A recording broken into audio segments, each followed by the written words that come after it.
ৰাইজক টকাৰে কিনিব খোজা মানুহৰ স্বভাৱ চৰিত্ৰবিলাক এনেকুৱাই আৰু প্ৰকৃতিয়ে স্বাভাৱিকভাৱে এইটো উলিয়াই দিয়ে আৰু দেখুৱাই দিলে যে আজমলৰ ধান্দা কি, আজমলৰ প্ৰকৃত ধান্দা কি। 17 বাৰ মোগলক খেদা সেই আহোম ঠাইত, আহোমৰ গৌৰৱৰ ঠাইত, আহোমৰ প্ৰাণকেন্দ্ৰ শিৱসাগৰত আজি অসমীয়া ব্যক্তিয়ে সেইধৰণে ভৰিত ধৰিব লগা হ'ল। আমি ইমান বুৰ্বক আকৌ। আপোনালোকেই মানুহক চাল চাতুৰে ক'ব ভৰিত ধৰিবি দেই পইচাটো দিলে। এতিয়া অন্তত যদি লাজ আছে, নাকত যদি অকণমান চৰম আছে, তেতিয়াহ'লে অন্তত অসমীয়াৰ স্বাভিমানৰ কথা আৰু নক'ব আপোনালোকে। স্বাভিমানী অসমীয়া আজমলৰ ভৰিত। এতিয়া কোনোবাই সংস্কাৰৰ কথা কৈছে। আজমলে নিজেই শুনিছোঁ বক্তব্য দিছে যে তেওঁলোকৰ এইটো পৰম্পৰা আছে। এতিয়া পৰম্পৰালৈ মনত পৰিছে।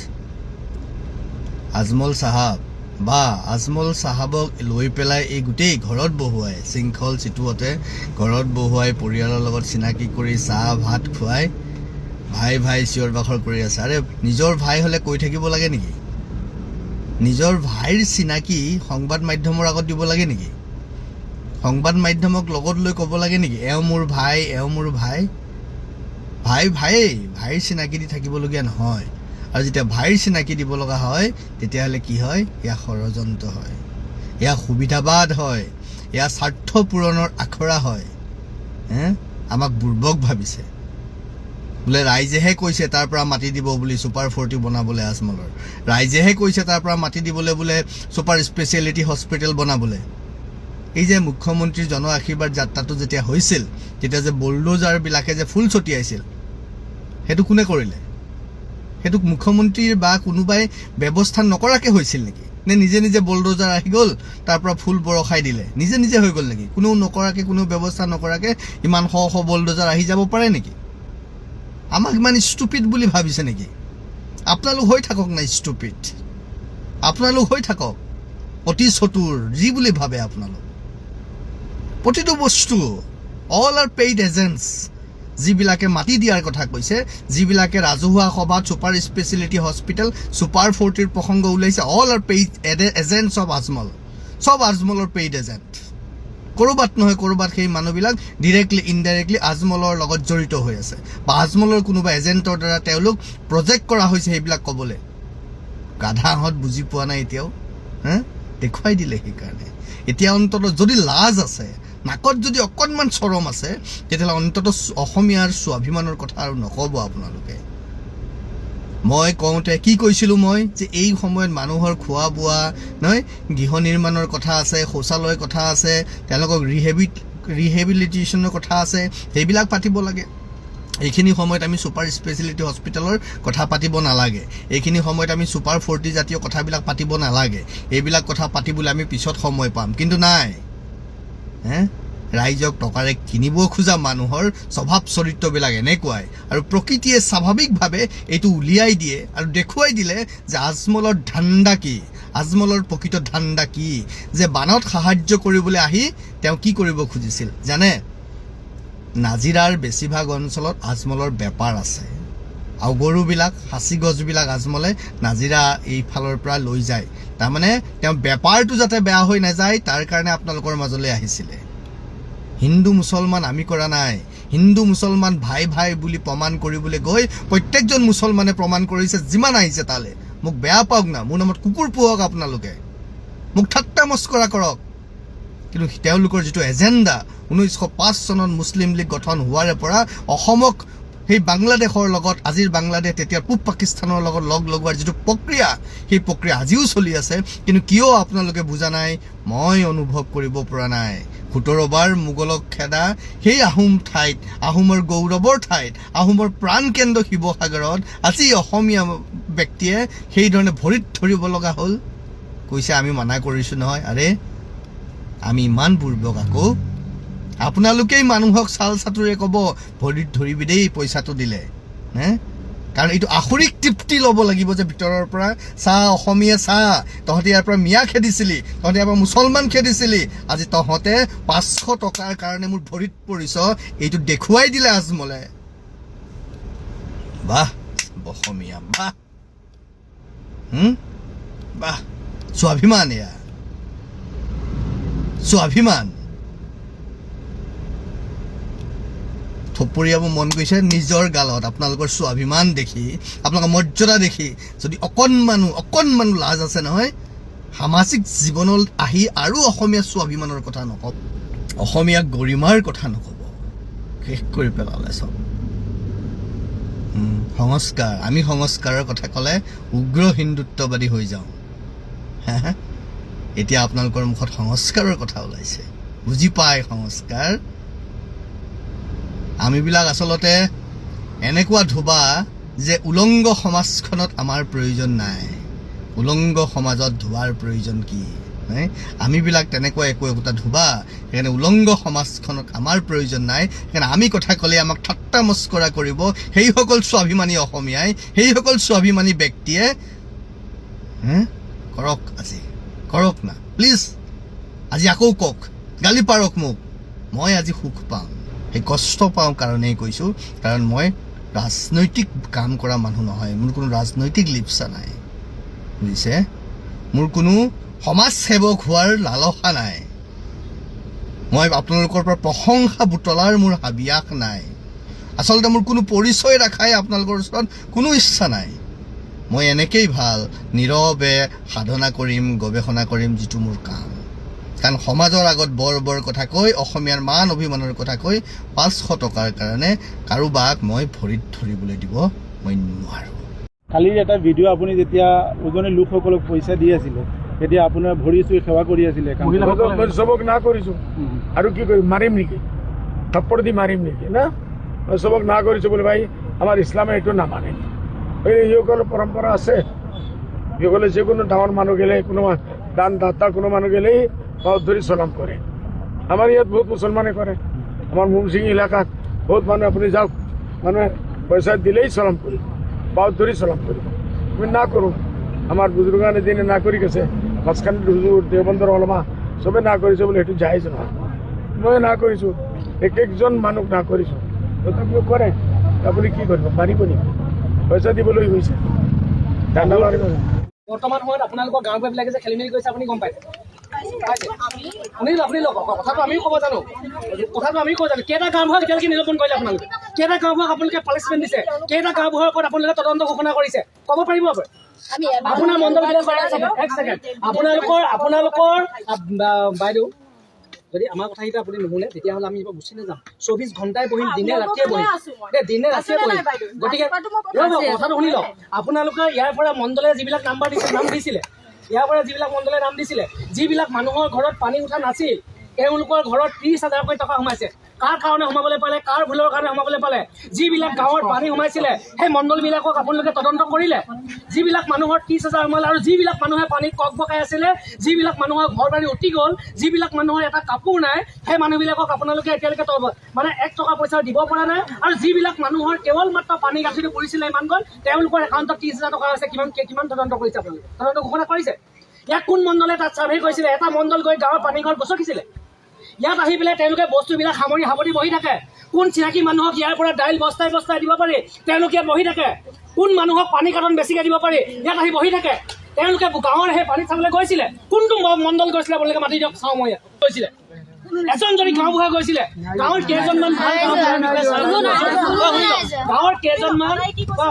কেইজনমান মই নিজে ছাৰ্ভে কৰিছোঁ। মই নিজে মোৰ ঘৰত এডিঙি পানী, মই ক্ষতিপূৰণ বিচৰা নাই, কিন্তু মই নিজে মানুহৰ ঘৰত সোমাই ফটো মাৰি আছোঁ। মই মানুহৰ ঘৰত সোমাই ঘৰত খিচিৰি বনাই বিচনাৰ ওপৰত এইটো কি বুলি কয় ডাইনিং তুলি পেলাই খিচিৰি বনাই মানুহক খুৱাইছোঁ। টিউপাল মই নিজে দিছোঁ মানুহক থাকিবলৈ। কিন্তু আপোনালোকৰ ইয়াৰ পৰা কেইজন মণ্ডল গ'ল, টিউপাল পালেনে নাই পোৱা? কিন্তু তাত গৈ পেলাই আপোনালোকৰ গাঁওবুঢ়াবিলাকে কোনো মানুহৰ ঘৰত তদন্ত নকৰিলে। গাঁৱৰ কোনোবা এটা এমূৰৰ মানুহক কোনোবা এজন মানুহক কৈ দিছে। অৰ্থাৎ বৰ্তমান সময়ত গাঁৱৰ এই গাঁওবুঢ়াবিলাকো বিজেপিকৰণ হৈ গৈছে। বিজেপি লিডাৰক সুধিছে যে যাৰ মানুহৰ পানী পৰিছে তোমালোকে দি দিয়া। যি মানুহৰ পকা ঘৰত পানী সোমোৱা নাই, ইমানকণ পানী সোমাইছে, আৰু সেই গাঁৱৰ বিজেপিৰ চুবুৰীয়া লিডাৰবিলাকে সেই নামবিলাক দি দিছে।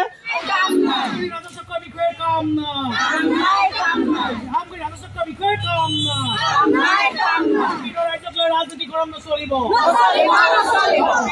ৰাজনীতিকৰণ নচলিব, ৰাজনীতিকৰণ নচলিব। ৰাজস্ব বিষয়ে কাম নাই, ৰাজস্ব বিষয়ে ৰাজনীতিকৰণ কৰা মণ্ডলীবিলাকক শাস্তি দিব লাগিব ৰাজনীতিকৰণ কৰা চক্ৰ বিষয়া হাই ৰাজনীতিকৰণ কৰা চক্ৰ বিষয়া হুঁচিয়াৰ সকলো বান বিধ্বস্ত ৰাইজে ক্ষতিপূৰণ পাব লাগে ৰাজচক্ৰ বিষয়ে কাম নাই ৰাজচক্ৰ বিষয়ে কাম নাই ৰাজচক্ৰ বিষয়ে কাম নাই ইনকলাব জিন্দাবাদ ৰাইজৰ লগত হাতালি খেলা বন্ধ কৰিব লাগিব মিয়াই আহি সহায় কৰি আছে বন্যাৰ্থক আজমলেও আহি কোটি কোটি টকা অনুদান দিছে চাওক এটা কথা মানুহে মানুহৰ বাবে আমি কৈছোঁ যে উজনি অসমত তোমালোক য'ত আছা তাত থাকা কিন্তু উজনি অসম আহি কাকো দখল কৰিব দিয়া নহয় আমাৰ বহুত শাসকীয় বিধায়ক ইয়াত জড়িত আছে সুশান্ত বৰগোহাঁয়ে কমিশ্যন পায় তাই মুখ্যমন্ত্ৰীয়ে এটা সততাৰ পৰিচয় দিয়ক আমাৰ ওপৰত NSA লগোৱাতকৈ এই যিকেইটা কয়লা মাফিয়া আৰু শিল মাফিয়াকেইটাৰ ওপৰত NSA লগাই প্ৰথমতে আপোনালোকে শিৱসাগৰ জেলত ভৰাওকচোন বদৰুদ্দিন আজমল আহি পেলাই ইয়াত 2 কোটি নে 1 কোটি টকাৰ সাহায্য দিম বুলি কৈছে এই শিল মাফিয়াকেইটাৰ ওচৰত 100 কোটি 200 কোটি টকা ওপৰত আছে কেছত আছে ঘৰত ৱালত ফটো আঁকিব নোৱাৰে সেইখন অসমত কয়লা আৰু শিলৰ মুক্ত খনন ক্ষমতাৰ জোৰত হ'ব পাৰে কেনেকুৱা ধৰণৰ গণতন্ত্ৰ নমস্কাৰ পইণ্ট ব্লেংকলৈ স্বাগতম মই নীলোৎপল ৰায়চৌধুৰী মই শিৱসাগৰত আছোঁ সকলোৱে জানেই শিৱসাগৰৰ পৰিৱেশ কেনেকুৱা বান পৰিস্থিতিক লৈ সকলোৱে দেহে কেহে খাটিছে যাতে এই বন্যাৰ্থসকলক উদ্ধাৰ কৰিব পাৰি কিছু পৰিমাণে সকাহ দিব পাৰি তাৰ ভিতৰত অন্যতম শিৱসাগৰৰ সন্তান শিৱসাগৰৰ বাঘ বুলি যাক সকলোৱে চিনি পায় শৃংখল চলিহা আমাৰ সৈতে আছে শৃংখল চলিহা কি ধৰণে মানুহৰ মাজত গৈ বন্যাৰ্থ সহায়ৰ বাবে তেওঁ আগবাঢ়ি গৈছে কি পৰিৱেশ পৰিস্থিতি তেওঁ দেখিছে আমি কথা পাতিম শৃংখল চলিহা আপোনাক স্বাগতম জনাইছোঁ মোৰ এই চেনেল পইণ্ট ব্লেংকলৈ শিৱসাগৰবাসীয়ে কেতিয়াও এনেকুৱা বানপানী দেখা নাই বুলি কৈছে পূৰ্বতে কেনেকুৱা এই ধৰণৰ বান শিৱসাগৰত হোৱা নাছিল কিন্তু এইবাৰ হঠাৎ এই বানে তছ নছ কৰি পেলালে সম্পূৰ্ণ শিৱসাগৰখন লগতে চৰাইদেউ জিলাখন এই বানৰ কাৰণ কি বুলি ভাবে এইটো অবৈধ খনন এইটো অবৈধ শিল আৰু কয়লা খননৰ ফলত হৈছে কোনো ডাৱৰ বিস্ফোৰণ হোৱা নাই এইটো অবৈধ শিল আৰু কয়লা খননৰ ফলতে এইটো ভয়াৱহ ৰূপ হৈছে ইতিমধ্যে মুখ্যমন্ত্ৰীকো বহুতে অভিযোগ দিছিলে কিন্তু মুখ্যমন্ত্ৰীক একাংশই কৈছে তেওঁলোকৰ জীৱিকা এই খনন আৰু একাংশই কৈছে যে ইয়াৰ বাবে আমি ধ্বংস হৈ গ'লো এই খননৰ বাবে মুখ্যমন্ত্ৰীয়ে কৈছে সমগ্ৰ বিষয়টো চালি জাৰি চাই খনন হ'বনে বন্ধ হ'ব তাৰ এটা ব্যৱস্থা লোৱা হ'ব কিন্তু স্পষ্টকৈ তেওঁ কোৱা নাই যে খনন বন্ধ হ'ব লাগে বুলি ইয়াৰ আঁৰত কি থাকিব পাৰে প্ৰথম কথা হৈছে মুখ্যমন্ত্ৰীয়ে এটা সততাৰ পৰিচয় দিয়ক আমাৰ ওপৰত NSA লগোৱাতকৈ এই যিকেইটা কয়লা মাফিয়া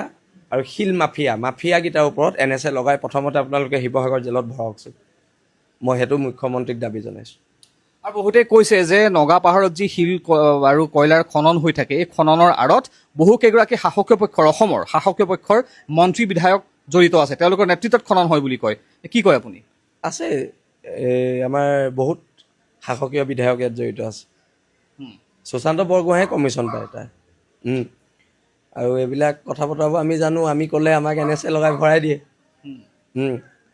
আৰু সেইকাৰণে আমি আজিকালি নোকোৱা হৈছোঁ আৰু যিখন অসমত ৱালত ফটো আঁকিব নোৱাৰে সেইখন অসমত কয়লা আৰু শিলৰ মুক্ত খনন ক্ষমতাৰ জোৰত হ'ব পাৰে কেনেকুৱা ধৰণৰ গণতন্ত্ৰ এই গণতন্ত্ৰত আমি বিশ্বাসী নহয় আৰু প্ৰায় দেখিবলৈ পোৱা যায় আপুনি সততে সৰব হয় মিয়াৰ বিৰুদ্ধে কিন্তু বানৰ সময়ত দেখিবলৈ পোৱা গৈছে বহু মিয়াই আহি সহায় কৰি আছে বন্যাৰ্থক আজমলেও আহি কোটি কোটি টকা অনুদান দিছে বিভিন্ন সা সামগ্ৰী দিছে এই ক্ষেত্ৰত কি কয় আপুনি চাওক এটা কথা মানুহে মানুহৰ বাবে আমি কৈছোঁ যে উজনি অসমত তোমালোক য'ত আছা তাত থাকা কিন্তু উজনি অসম আহি কাকো দখল কৰিব দিয়া নহ'ব সেই কথা বতৰাবোৰ আমাৰ আগতেও স্থিতি স্পষ্ট আছিলে এতিয়াও স্পষ্ট কিন্তু এই বিপদৰ সময়ত সকলো এক হোৱাৰ বাবে মই সকলোকে ধন্যবাদ জ্ঞাপন কৰিছোঁ আৰু শিৱসাগৰত কোৱা হয় যে অনৈক্যৰ মাজত ঐক্য শিৱসাগৰত আছে এই বান পৰিস্থিতি দুৰ্যোগৰ সময়তো কিন্তু একতা দেখিবলৈ পোৱা গৈছে সেই একতাৰ ছবিখন কি সুন্দৰ একতা আৰু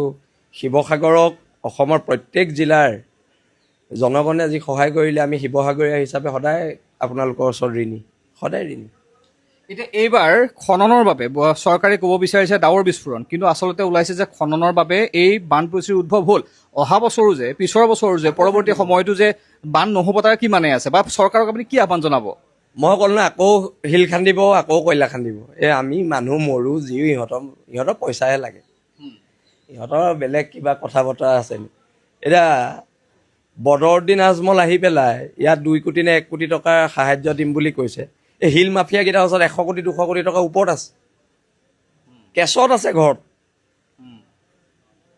সিহঁতে দিব নোৱাৰে হা আৰু ক'লে আমি ডকাইত আমি চান্দাজীৱী আমি গুণ্ডা হা শিল মাফিয়াকেইটাৰ ঘৰত কিয় CBI ED ৰেড মাৰি পেলাই পইচাখিনি আনি দুখীয়া মানুহৰ মাজত বিলাই নিদিয়ে হা শিল মাফিয়া কয়লা মাফিয়াকেইটাৰ ঘৰত হা এতিয়া মই ক'লো নহয় ঘৰ ৰেড মাৰিলে এতিয়া 100 কোটি টকা ওপৰত পাব কেছত পাব কেছ শিল মাফিয়াৰ ঘৰত শিল মাফিয়া কয়লা মাফিয়া গোটেইকেইটা ঘৰত আৰু সিহঁতি ব্ৰেড বিলাইছে আহিবলগীয়া কথা হয়নে ন কথা পতাব এনেকুৱা এতিয়া আপোনাৰ ঘৰত আমি যি পৰিৱেশ দেখিছোঁ বহু প্ৰান্তৰ পৰা মানুহ এই নিশাও আহি আপোনাৰ ঘৰত ভৰি আছে বিভিন্ন লোকে আহি আপোনাক সাহায্য সামগ্ৰী প্ৰদান কৰিছে যাতে বন্যাটোৰ মাজলৈ সেই সামগ্ৰীসমূহ যায় আপুনি কিমান মানুহ লগ পালে এইকেইদিনত আপোনাৰ ঘৰলৈ অহা কিমান মানুহ লগ পাইছে সাহায্য সামগ্ৰী লৈ অহা মানুহ আমাৰ এই যোৱা 20 দিনত আমাৰ 1 লাখৰ ওপৰত মানুহ আহিছে আপুনি নভবা ধৰণৰ মানুহ আহিছেনে নভবা ধৰণৰ মানুহ আহিছে আৰু এইটো আমাৰ বিলাসী থানাৰ প্ৰতি আস্থা আমাৰ সত্তাটোৰ প্ৰতি বিশ্বাস আৰু সেইবাবেও যিখিনি মানুহে বিশ্বাস কৰি আমাৰ ইয়ালৈ আহিছে তেখেতলোককো ধন্যবাদ দিছোঁ ধন্যবাদ জ্ঞাপন কৰিছোঁ আপোনাক আপোনাকো বহুত ধন্যবাদ আৰু আপোনাৰ যিসকল সতীৰ্থ বৰপেটা ৰোডৰ পৰা আহি আমাকো তেওঁলোকে সামগ্ৰী দি গৈছে বহুতো তেওঁলোককো শিৱসাগৰৰ হৈ ধন্যবাদ বিলাসী থানা যোৱা দুদিন ধৰি বহুতেই এই প্ৰশ্নটো আমাক কৰি আছে যে মুখ্যমন্ত্ৰী ডাঙৰীয়াক বাৰ বাৰ আহ্বান জনোৱাৰ পাছতো CM ৰিলিফ ফাণ্ডৰ কিমান টকা বান সাহায্যৰ নামত বৰ্তমানলৈকে খৰচ কৰা হ'ল কি বস্তু ক্ৰয় কৰা হ'ল কোনে কোনখন জিলাই কিমান পালে এই সমস্ত হিচাপ নিকাচ এটা ৱেবছাইটৰ জৰিয়তে প্ৰকাশ কৰিবলৈ যিহেতু ৰাইজে আহ্বান জনাই আছিলে তাৰ পাছতো কামটো হৈ উঠা নাই নাইবা চৰকাৰে ৱেবছাইটত প্ৰকাশ কৰি হিচাপ যিহেতু দিয়া নাই আৰু য'ত মুখ্যমন্ত্ৰী ডাঙৰীয়াৰ নিজৰে কোৱা ষ্টেটমেণ্ট আছে যে বান সাহায্যৰ নামত প্ৰায় 100 কোটি টকা আজি 2-3 দিন আগলৈকে সংগ্ৰহ হৈছে তেনে ক্ষেত্ৰত চৰকাৰ যদি এডামেণ্ট হৈ থাকে হিচাপ নিদিওঁ বুলি ধৰে ৰাইজৰ হাতত উপায় কি ৰাইজৰ হাতত এটাই উপায় আছে তথ্য জনাৰ অধিকাৰ আইন যি আছে RTI কৰি তেওঁলোকে সেই তথ্য বিচাৰিব পাৰে ডিষ্ট্ৰিক্ট এডমিনিষ্ট্ৰেশ্যনৰ ওচৰলৈ গৈ যে কিমান টকা CM ৰিলিফ ফাণ্ডৰ পৰা আহিল কি বস্তু ক্ৰয় কৰা হ'ল কিমান ঘৰ মানুহে সেই বস্তু পালে কি বস্তু পালে আৰু সমস্ত টকাৰ হিচাপ নিকাচ ডিটেইল গোটেই তথ্যখিনি RTI জৰিয়তে ৰাইজে বিচাৰিব পাৰে কাৰণ চৰকাৰ যদি হিচাপ নিদিওঁ বুলি তেওঁলোকে আকৰগুজ হৈ থাকে আৰু যদি বাৰ বাৰ দুৰ্নীতিৰ অভিযোগ উঠে সাহসীয় দলৰ নেতা পালিনেতাৰ ঘৰত যদি বান সাহায্য উদ্ধাৰ হৈ থাকে তেনে ক্ষেত্ৰত ৰাইজৰ হাতত RTIৰ বাহিৰে বেলেগ উপায় নাই ধন্যবাদ জয় আই অসম আহিব আৰু এই কথাবিলাক আপোনালোকে জানে এই কথাবিলাক যেতিয়া মুখ্যমন্ত্ৰী নেপালী খুঁটিলৈ আহিছিল প্ৰথমবাৰ যেতিয়া আহিছিল নেপালী খুঁটিলৈ আহোঁতে মুখ্যমন্ত্ৰী তেতিয়া আপোনালোকে দেখিলে যে বিৰাট ডাঙৰ দুটা ঘটনা ঘটিছে আপোনালোকে মন কৰিছেনে নাই কৰা আমি নাজানো দুটা ঘটনা ঘটিছে সেইদিনা এগৰাকী মহিলাই মুখ্যমন্ত্ৰীক অভিযোগ দিলে যে আপোনালোক এই ঔগুৰিজান যিটো ঔগুৰিজান বাগানৰ খনন এইটো সকলোৱে কৈ আছে দিখৌৰ পাৰৰ খননটো সেইখিনিলৈ ডিটেইলছত নাযাওঁ যে ঔগুৰিজান বাগানটো যিটো খনন হৈ আছে সেইটো আপুনি বন্ধ কৰি দিয়ক নহ'লে আমাৰ ঘৰবিলাক ভাগি থাকিব আমাৰ ঘৰবিলাক নাইকিয়া হৈ যাব আমি শেষ হৈ যাম তেতিয়া মুখ্যমন্ত্ৰীৰ যিটো অভিব্যক্তি আপোনালোকে দেখিলে প্ৰথম ঘটনা তেওঁ মানুহগৰাকীক উল্টা সোধে যে ক'ত হৈছে কি হৈছে এনেকুৱা ধৰণৰ প্ৰশ্নটো কৰিছে আপোনালোক সকলো তাত আছিলে যেতিয়া মহিলাগৰাকীয়ে আৰু অকণমান বৰ্ণনা কৰিবলৈ গ'ল তেতিয়া ময়ূৰ বৰগোহাঁয়ে আহি তাৰ মাজতে জঁপিয়াই দিছেহি আপোনালোকে দেখিছেনে নাই ভিডিঅ'টো ময়ূৰ বৰগোহাঁয়ে আহি তাতে জঁপিয়াই দিছেহি আৰু কি কৈছে যে হ'ব আমি চাই ল'ম আজি আমাৰ ভয় হৈছে যে ময়ূৰ বৰগোহাঁয়েও এই গোটেই চক্ৰটোৰ লগত জড়িত আছে নেকি কাৰণ আমাৰ ওচৰত এখন ফটো পৰিছেহি পাব্লিক ডকুমেণ্ট সকলোৰে লগতে আছে আমাৰ ওচৰত এখন ফটো পৰিছেহি এই ফটোখন আপোনালোকক দেখুৱাব বিচাৰিছোঁ দেই এইখন আপোনালোকে চাব এইখন ফটো এইখন ফটো এতিয়া ফটোখন যদি মই এক্সপ্লেইন কৰি দিওঁ ফটোখন তেতিয়াহ'লে আপুনি দেখিব এইজন ময়ূৰ গোহাঁই দেখিছে এই যে টুপি পিন্ধি আছে মানুহজন এই টুপি পিন্ধি থকা মানুহজন সকলোৱে আমাৰ ইয়াত চিনি পায় নামটো হৈ গ'ল নিয়ামতুল্লাহ খান নিয়ামতুল্লাহ খান কোন? তেওঁ বিহুবৰৰ মানুহ। নিয়ামতুল্লাহ খান হ'ল আমি যি কৈ আছোঁ মাতলো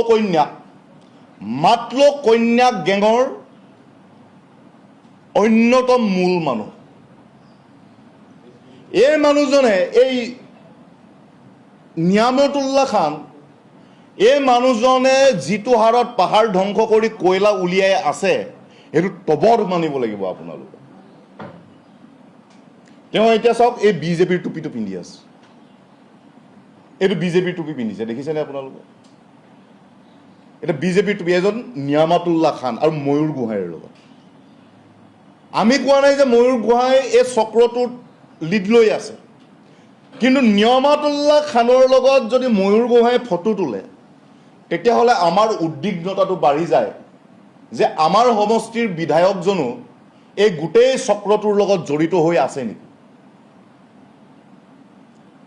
আৰু ইণ্টাৰেষ্টিং, এই ফটোখনত চাব, এইজন দেখিছেনে?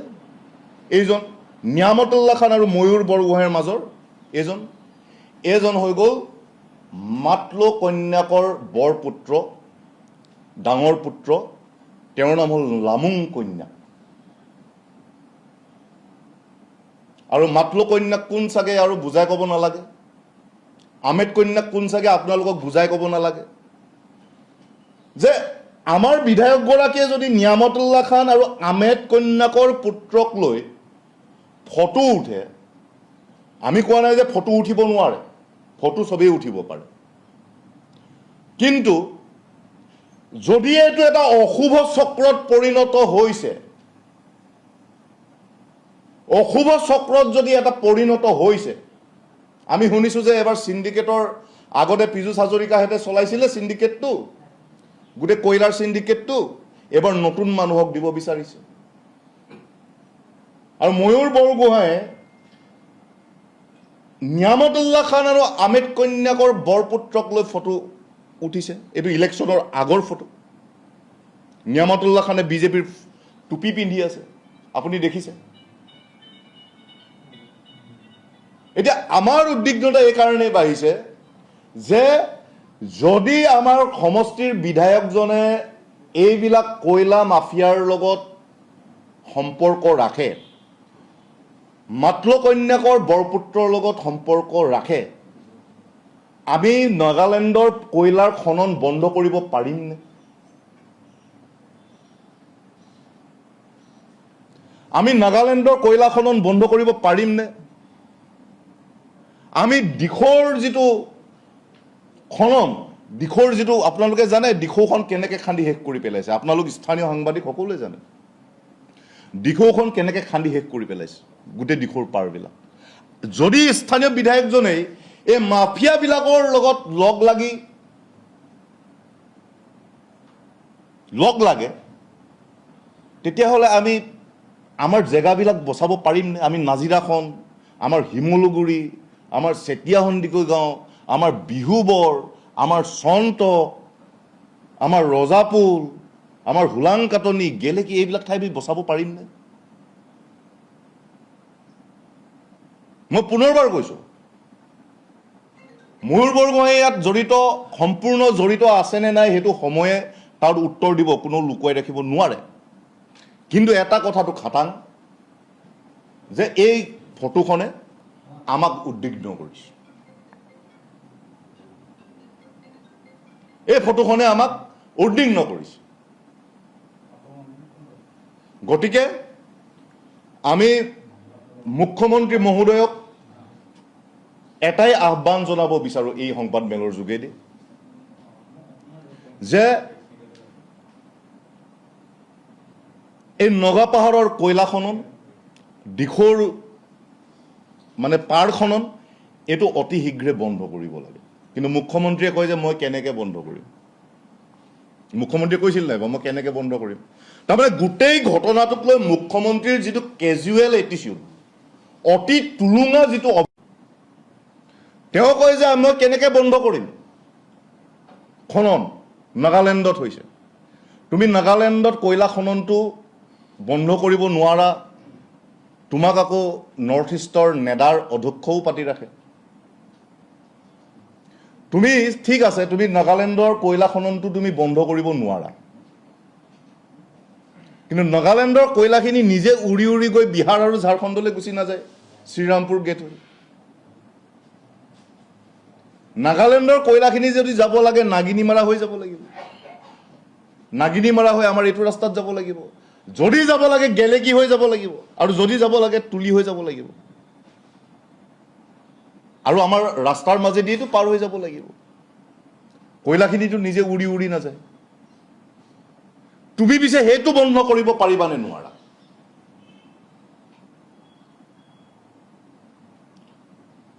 গতিকে আমি এই সংবাদমেলৰ যোগেদি আমাৰ মুখ্যমন্ত্ৰীক আহ্বান জনাওঁ যে অতি তুলুঙা মন্তব্য দিয়া বন্ধ কৰক। এই বানপানী, এই মহাপ্ৰলয় কি কাৰণে হ'ল ইয়াৰ এটা তদন্ত দিয়ক, CBI তদন্ত দিয়ক। আৰু আমাৰ সমষ্টি নাজিৰা সমষ্টিৰ বিধায়ক ময়ূৰ বৰগোহাঁইক আমি আহ্বান জনাওঁ যে এই যি অশুভ চক্ৰ এটা তৈয়াৰ হৈ উঠাৰ নিচিনা আমি গম পাইছোঁ বা আমি জানিছোঁ, সেইটো যাতে বন্ধ হয় আৰু অসমীয়া জাতিক, অসমীয়া মানুহক তেওঁ কালি যিটো অপমান কৰিলে, সেই অপমানটো যাতে আৰু ভৱিষ্যতে নকৰে, তেওঁক আমি আহ্বান জনালোঁ। ধন্যবাদ। যিবিলাক মানুহে সহায় কৰিছে, যিবিলাক মানুহে এই বান সাহায্যটোক এটা গণ আন্দোলনৰ পৰ্যায়লৈকে লৈ গ'ল, সেই মানুহবিলাককে তেওঁ আকৌ আক্ৰমণ কৰিছে। আৰু তেওঁৰ কথা প্ৰকাৰান্তৰে এটাই কথা যে মানুহবিলাকে মানে তেওঁ বান সাহায্যটো যদি মানুহবিলাকে নিদিয়ে তেওঁ বেছি ভাল পায়। হিমন্ত বিশ্ব শৰ্মাই খুদ নিজ মুখে স্বীকাৰ কৰিছে যে 7 দিনলৈকে চৰকাৰৰ কোনো অস্তিত্ব নাছিল। কেৱল অসমৰ জনতাই, আজিৰ ডেটতো আপোনালোকক কৈছোঁ, অসমৰ জনতা যদি উবুৰি খাই নপৰিলেহেঁতেন, মানুহ ডিহাইড্ৰেশ্যনত মৰিলহেঁতেন, পানী খাবলৈ নাপায় মানুহ মৰিলহেঁতেন, খাবলৈ নাপায় মানুহ মৰিলহেঁতেন। আজিৰ ডেটতো আপোনালোকে তেওঁলোকে কি কৰি আছে দেখি আছে, তেওঁলোকে কি কৰি আছে দেখি আছে, তেওঁলোকৰ চেলা চামুণ্ডাবিলাকে কি কৰি আছে দেখি আছে। আজি 15,000 টকা তেওঁলোকে সাহায্য ঘোষণা কৰিলে। 15,000 টকাটো তেওঁলোকে সঠিকমতে প্ৰতিটো পৰিয়ালক দিব পাৰিলেনে? প্ৰতিটো পৰিয়ালক 15,000কে দিব পাৰিলেনে? খুদ বিহুবৰ অঞ্চলত, বিহুবৰৰ মানে 2 নং ৱাৰ্ড, 6 নং ৱাৰ্ডৰ পৰা আৰম্ভ কৰি কেইবাটাও ৱাৰ্ডত এতিয়ালৈকে 15,000 টকা পোৱা নাই। সেইটো তেওঁলোকে বন্ধ কৰি দিলে। এটা কামো তেওঁলোকে ঠিকমতে কৰিব পৰা নাই। আৰু তেওঁলোকে পৰা নাই, চৰকাৰে পৰা নাই, জনতাই যেতিয়া ষ্টেণ্ড লৈ ল'লে, জনতা যেতিয়া আহিলে, তেতিয়া তেওঁলোকৰ গা পৰিল। সকলো হিন্দু, মুছলিম, শিখ, খ্ৰীষ্টিয়ান সকলো লগ হৈ যেতিয়া তেওঁলোক আহিল, তেতিয়া তেওঁলোকৰ গা পৰিল। আৰু তেওঁলোকে এতিয়া ক'ব বিচাৰিছে যে এতিয়া নাহিলেও হ'ব। তাতে দুটা এংগল জড়িত হৈ আছে। আৰু হিমন্ত বিশ্ব শৰ্মা আৰু ময়ূৰ বৰগোহাঁইহঁতৰ কাৰণে সেইটোৱে আটাইতকৈ ডাঙৰ ভয় যে অসমীয়া মানুহখিনি একলগ হৈ যোৱাটো, অসমীয়া তেওঁলোকে যিটো ৰাজনীতিৰ যোগেদি অসমৰ মানুহখিনিক ভাগ ভাগ কৰি আছিলে, হিন্দু মুছলমান কৰি আছিলে, কিন্তু এইবাৰ মহাপ্ৰলয়টোৱে গোটেই মানুহবিলাকক একত্ৰিত কৰি দিলে আৰু তেওঁলোকৰ ৰাজনীতি উফৰি গুচি গ'ল। আৰু সেইটোৱে আটাইতকৈ ডাঙৰ BJP RSSৰ কাৰণে ভয়। আৰু সেইকাৰণেই ময়ূৰ বৰগোহাঁয়ে বিচৰা নাই যে ইয়াতে সাহায্য আহক। আৰু তেওঁৰ কালি এটিচিউডটো আপোনালোকে দেখিলে কি ধৰণৰ এটিচিউড। সেই বাদ দিয়ক, সেই মানে গুণ্ডা মাবালীবিলাক, গলিৰ গুণ্ডাবিলাকৰ যিটো মানে ভাষা, গলিৰ গুণ্ডাবিলাকৰ যিটো ভাষা, সেই ধৰণৰ তেওঁৰ ভাষা। গতিকে আমি ময়ূৰ বৰগোহাঁইক সকিয়নি প্ৰদান কৰিব বিচাৰিছোঁ যে নাজিৰাখনৰ আপুনি ৰজা নহয়। আপুনি নিজকে যদি ৰজা বুলি ভাবিছে তেতিয়াহ'লে মূৰ্খৰ স্বৰ্গত বাস কৰিছে। আপুনি অসমীয়া জাতিক, গোটেই এছামিজ কমিউনিটিটোক আপুনি যি অপমান কৰিছে তাৰ কাৰণে আপুনি ক্ষমা খুজিব লাগে। অসমীয়া জাতিৰ ভৰিত পৰি ক্ষমা খুজিব লাগে। অসমীয়া মানুহৰ ভৰিত পৰি ক্ষমা খুজিব লাগে। আৰু এনেধৰণৰ যিটো কাৰবাৰ তেওঁৰ, এইটো যাতে তেওঁ আৰু ভৱিষ্যতে নকৰে। নাজিৰাবাসীক এনেকৈ অপমান কৰাৰ, নাজিৰাবাসীক এনেকৈ লাঞ্ছনা দিয়াৰ, এনেকৈ মানে মানুহৰ আগত হেয় কৰাৰ কোনো অধিকাৰ তেওঁৰ নাই। আৰু তেওঁ নিবিচৰাৰ বহুত কাৰণ আছে, আপোনালোকে জানে সেইবিলাক কথা। আপোনালোকে জানে যে এই বানপানীৰ মূল কাৰণটোৱে হৈ গ'ল নগাপাহাৰৰ কয়লা খনন, আবৈৰ পৰা হোৱা দিখৌৰ ৰিভাৰ খনন, দিখৌৰ পাৰ খনন। সেই কথাটো আপোনালোকে জানে। আটাইতকৈ ডাঙৰ মূল কাৰণ দুটা, এই দুটাই। সুশান্ত গোহাঁইৰ নেতৃত্বত আমাৰ গেলেকী, আমাৰ তুলি আৰু নাগিনীমাৰাত যি চিণ্ডিকেট চলি আছে, সুশান্ত গোহাঁইৰ লিডাৰশ্বিপত যি নগাপাহাৰত কয়লা খনন হৈ আছে, ধৰ্মেশ্বৰ কোঁৱৰৰ নেতৃত্বত লিডাৰশ্বিপত আপাৰ টিৰু আৰু লোৱাৰ টিৰুত যি কয়লা খনন কৰি থকা হৈছে, ব্যাপক বনধ্বংস, পাহাৰ ধ্বংস কৰি থকা হৈছে, তাৰ কাৰণেই যে এই বানপানী হ'ল, এই কথাটো সকলোৱে জানে। সেইটো আৰু লুকাই লাভ নাই। এই দুটা মানুহ অসমৰ আটাইতকৈ ডাঙৰ ভিলেইন, অসমৰ সাম্প্ৰতিক সময়ৰ আটাইতকৈ ডাঙৰ ভিলেইন হ'ল, অসুৰ হ'ল, দানৱ হ'ল এই দুটা মানুহ, সুশান্ত গোহাঁই আৰু ধৰ্মেশ্বৰ কোঁৱৰ, সোণাৰীৰ সমষ্টিৰ বিধায়ক ধৰ্মেশ্বৰ কোঁৱৰ। আৰু সেই খননত আমি কি কাৰণে উদ্বিগ্ন হৈছোঁ? এইবাৰ যিটো মহাপ্ৰলয়, এই মহাপ্ৰলয়টোৱে আমাৰ নাজিৰা আৰু শিৱসাগৰক যিটো অৱস্থা কৰিলে, তাৰ পৰা উঠিবলৈ আমাক এটা প্ৰজন্ম লাগিব, 25 বছৰ মিনিমাম লাগিব। 25 বছৰ লাগিব আমাক মিনিমাম, আমাৰ আকৌ আমাৰ নৰ্মেল পৰিৱেশটো ঘূৰি আহিবলৈ। আমি উদ্বিগ্ন হৈছোঁ তাত যে এইদৰে যদি অবাধ হাৰত নগাপাহাৰত, মন জিলা, লংডিং জিলা বা তিৰুৰ ফালে এইদৰে যদি কয়লা খনন হৈ থাকে, পাহাৰ ধ্বংস হৈ থাকে, তেতিয়াহ'লে এই বানটোতো প্ৰতি বছৰে আহিব। শ্ৰদ্ধাৰ সংবাদকৰ্মীসকল, প্ৰথমতে আপোনালোকক আমাৰ সংবাদমেললৈ আদৰণি জনাইছোঁ। মূলতঃ দুটা বিষয়ক লৈ আজি এই সংবাদমেলখন আমি আয়োজন কৰিছোঁ। কিন্তু পোনপ্ৰথমে যোৱাকালি নাজিৰা সমষ্টিৰ বিধায়ক ময়ূৰ বৰগোহাঁই এটা ছেটেলাইট টিভিৰ এটা আলোচনাত বহি সমগ্ৰ অসমৰ মানুহক যি ধৰণে অপমান কৰিলে, সেয়া আমি পোনপ্ৰথমে গৰিহণা দিছোঁ।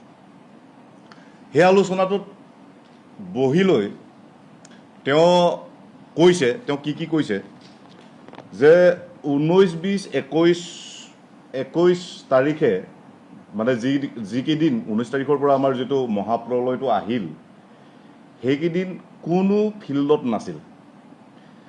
2 নম্বৰটো কৈছে তেওঁ যে বিহুবৰৰ লোকেল মানুহখিনিয়ে বস্তু ল'বলৈ এৰি দিছে, ৰাস্তাৰ কাষে কাষে থকা মানুহবোৰৰ মাজত বিহুবৰৰ মানুহ নাই।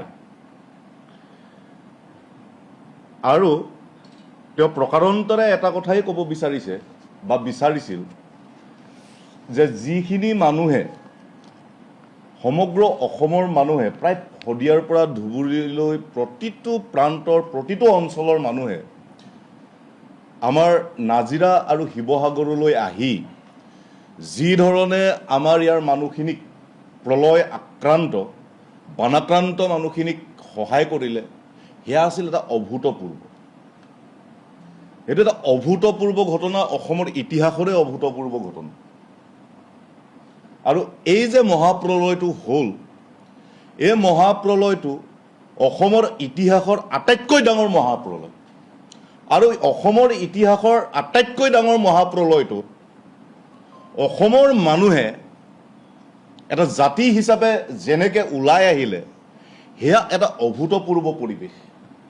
নাজিৰা শিৱসাগৰক তীৰ্থক্ষেত্ৰলৈ, এখন বান বিধ্বস্ত অঞ্চল, সেই অঞ্চলটো এটা তীৰ্থক্ষেত্ৰলৈ ৰূপান্তৰিত কৰিলে অসমৰ মানুহে, ভাৰতৰ মানুহে। কেৱল এইটো বান সাহায্যতে এই গোটেই কাৰবাৰটো সীমাবদ্ধ হৈ থকা নাই। এইটো এটা প্ৰবল গণ আন্দোলন, এটা প্ৰবল জাতীয় আন্দোলনলৈ ৰূপান্তৰিত হ'ল। সমগ্ৰ অসমৰ, সমগ্ৰ ভাৰতৰ মানুহে যি মানৱতা দেখালে, যি ধৰণে সহায় কৰিলে, সেইটো অভূতপূৰ্ব পৰিৱেশ। কিন্তু যোৱাকালি নাজিৰা সমষ্টিৰ বিধায়ক ময়ূৰ বৰগোহাঁয়ে এই মানৱতাবাদী মানুহবিলাকক ইনচাল্ট কৰিবলৈ নেৰিলে। এই যিসকল মানুহে আমাৰ কাষত থিয় দিলে ইমান বিপদৰ সময়ত, এই যিবিলাক মানুহে আমাৰ ওচৰলৈ সাহায্যলৈ আহিলে, মাত এষাৰ দিলে, সেই মানুহখিনিক ইনচাল্ট কৰিবলৈ ময়ূৰ বৰগোহাঁই নাপাহৰিলে আৰু কুণ্ঠাবোধ নকৰিলে। আৰু সেইটোৱে কৰি আছে বিজেপিৰ চৰকাৰখনে। তেওঁলোকে মানুহ অহাটো বিচৰা নাই। জনতা যিদৰে উবুৰি খাই পৰিছিলে, সেই উবুৰি খাই পৰাটো তেওঁলোকে বিচৰা নাই।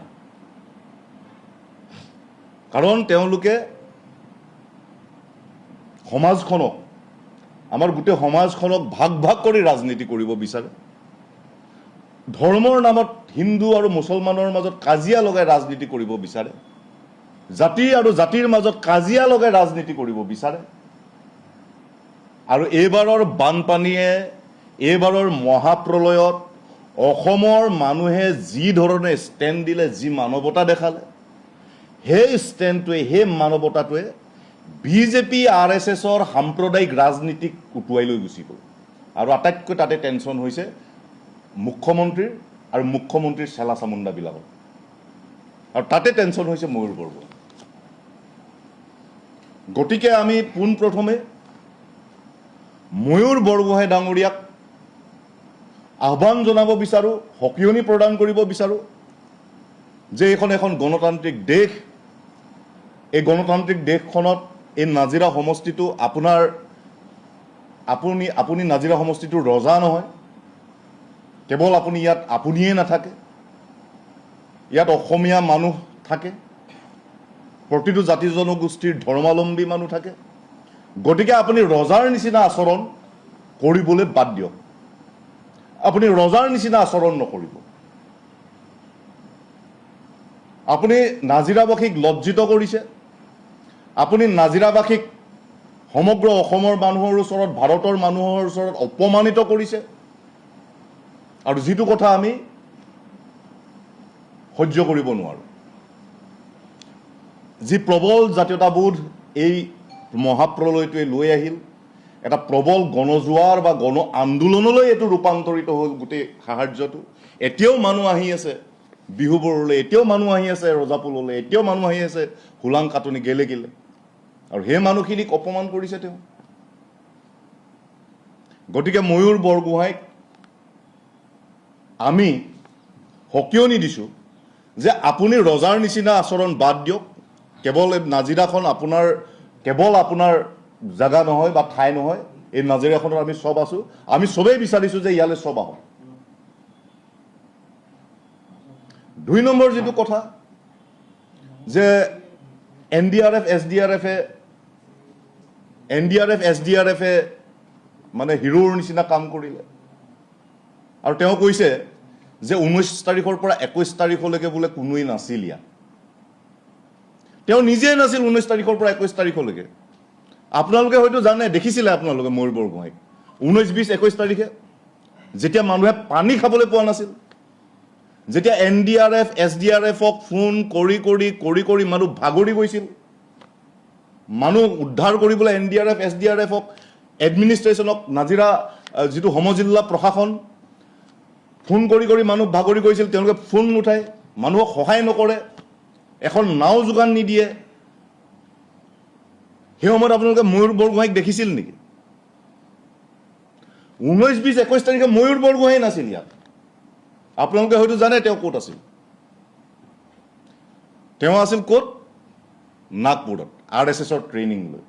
মানুহ এইফালে মৰিছে, মানুহ 100 জনতকৈ বেছি মানুহ অফিচিয়েলি ঢুকাইছে, 200তকৈ বেছি মানুহ সন্ধানহীন হৈ আছে, হাজাৰ হাজাৰ ঘৰ ধ্বংস হৈ গ'ল, 10,000তকৈ বেছি জীৱ জন্তু পশুধন মৰিলে। আৰু ময়ূৰ বৰগোহাঁই 19, 20, 21 তাৰিখে ক'ত আছিল? RSSৰ অফিচত ট্ৰেইনিং।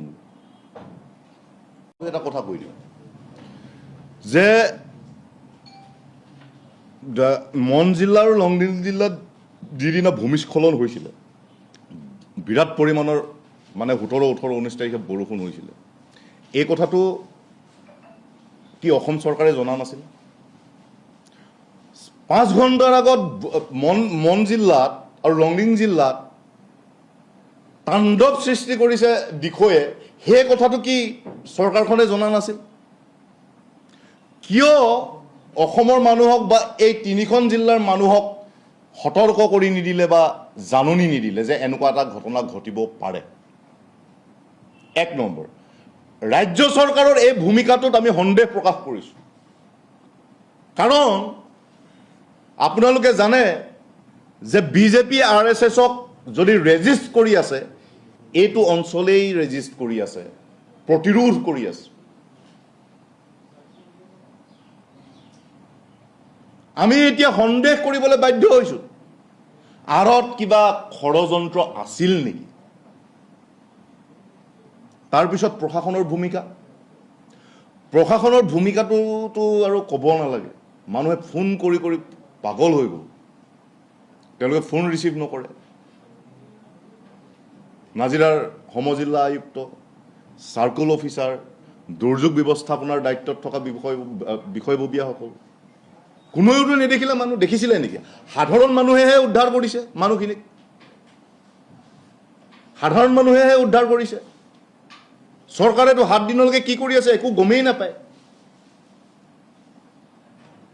সাধাৰণ মানুহে খুৱাইছে, সাধাৰণ মানুহে পিন্ধাইছে, সাধাৰণ মানুহে উদ্ধাৰ কৰিছে। চৰকাৰ বোলা এডমিনিষ্ট্ৰেশ্যন বোলা বস্তুটোৰ অস্তিত্বই নাছিল। আৰু এতিয়া তেওঁলোকে যিখিনি মানুহে মানুহখিনিক বচাই ৰাখিলে, ৰক্ষা কৰি ৰাখিলে, সেই মানুহখিনিক তেওঁলোকে এতিয়া মুখ্যমন্ত্ৰীয়ে হওক, আমাৰ সমষ্টিৰ বিধায়ক ময়ূৰ বৰগোহাঁই হওক, তেওঁলোকে অপমান কৰে।